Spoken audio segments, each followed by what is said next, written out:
రామ్ చరణ్ తాజా చిత్రం సుకుమార్ దర్శకత్వంలో రూపుదిద్దుకుంటున్న విషయం తెలిసిందే. ఈ చిత్ర షూటింగ్ రాజమండ్రి పరిసర ప్రాంతాల్లో జరుగుతుంది. షూటింగ్ విరామ సమయంలో రామ్ చరణ్ అక్కడ పల్లెటూరి వాతావరణాన్ని ఆస్వాదిస్తున్నాడు. రామ్ చరణ్ సతీమణి ఉపాసన కూడా అక్కడే ఉండడంతో దంపతులిద్దరూ కలిసి పల్లెటూర్లను చుట్టేస్తున్నారు. తాజాగా పాపికొండల పరిసర ప్రాంతాల్లోని పెరటాల పల్లెలో రామ్ చరణ్ దంపతులు సందడి చేశారు. రామ్ చరణ్ దంపతులకు ఆ పల్లెటూరులో ఎక్కడికి వెళ్లాలో తెలియకపోవడంతో బుడతడు వారికి సాయం చేస్తున్నాడు. ఈ విషయాన్ని ఉపాసన సోషల్ మీడియా ద్వారా సరదాగా ప్రస్తావించింది. గౌరవం, ఆత్మాభిమానంతో జీవించడం, చిన్న వాటితోనే తృప్తిగా జీవించడం వంటి విషయాలని పల్లెటూరి వాసుల నుంచి నేర్చుకోవాలని అన్నారు. కాగా సుకుమార్ చరణ్ల చిత్రానికి రేపల్లె అనే టైటిల్ ని పరిశీలిస్తున్నట్లు తెలుస్తుంది.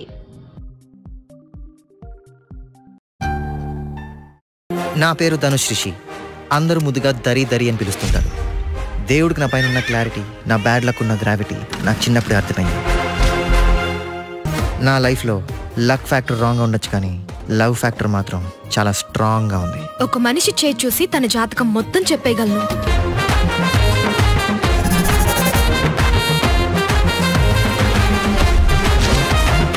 Coming soon.